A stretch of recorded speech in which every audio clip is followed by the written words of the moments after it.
Bonjour, lors de votre prochain cours, nous débuterons un cycle de lancer de javelot. Cette vidéo vous présentera les règles de sécurité et le règlement du lancer de javelot.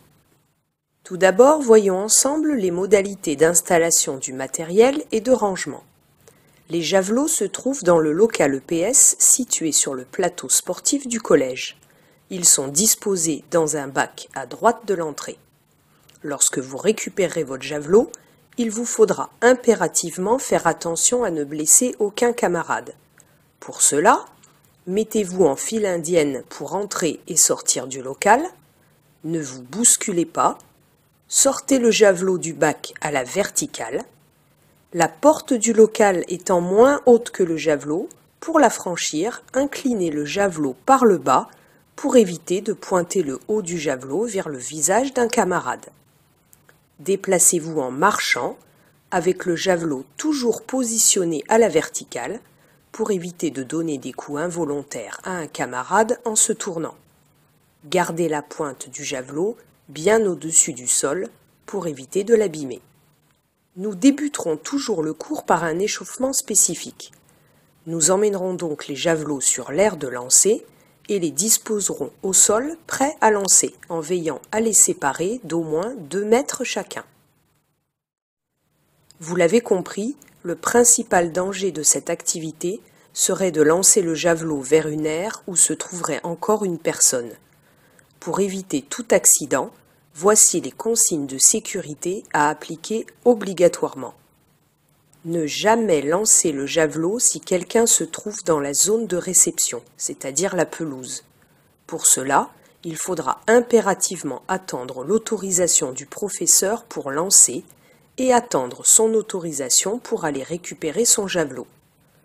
Après avoir lancé, je dois donc impérativement attendre et je ne dois pas commencer à avancer sur l'aire de réception.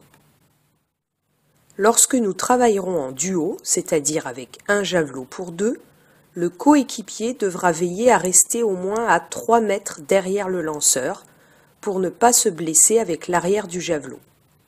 Ensuite, lors d'un travail en duo, le lanceur n'ira pas chercher son javelot. Après son lancer, il reculera et c'est son coéquipier qui s'avancera pour aller le récupérer. Puis, il se placera pour le lancer à son tour. Voyons maintenant ce que nous indique le règlement. Le javelot se pratique en compétition sur un stade d'athlétisme. Une zone lui est dédiée, que vous pouvez découvrir ici en bleu.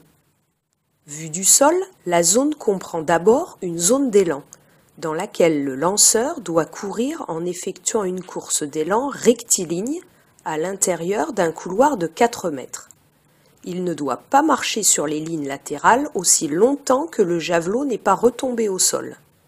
Il ne doit pas non plus empiéter sur l'arc de cercle, ici en rouge, sinon son essai n'est pas mesuré. On dit alors qu'il a mordu son essai. Le javelot doit ensuite retomber en touchant le sol par la pointe à l'intérieur des lignes du secteur, ici en bleu. Au collège, nous ne disposons pas d'une zone officielle, mais nous lancerons à partir de la piste d'athlétisme sur le plateau sportif. La dernière ligne des couloirs de course remplacera l'arc de cercle rouge et il sera donc interdit de dépasser avec les pieds cette limite. Pour être mesuré, un javelot doit donc toucher le sol pointe la première. S'il tombe à plat, le lancer ne sera donc pas mesuré.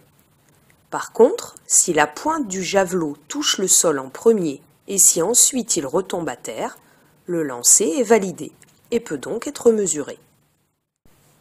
Pour mesurer la distance du lancer, nous allons utiliser un décamètre et déterminer la distance précise entre le premier point d'impact du javelot et la ligne nous servant d'arc de cercle. Alors, comment déchiffrer la mesure sur un décamètre ? Voyons ensemble un exemple. Sur le ruban du décamètre, les chiffres en rouge indiquent le nombre de mètres. Ici, le javelot est tombé au-delà des 20 mètres. Les chiffres en noir indiquent les décimètres et centimètres. Ici, la pointe du javelot est tombée 3 cm après les 20 mètres et 10 cm. Par conséquent, la mesure du lancer sera de 20 mètres et 13 cm. Voilà, cette vidéo explicative est terminée et il ne me reste plus qu'à vous donner rendez-vous à votre prochain cours.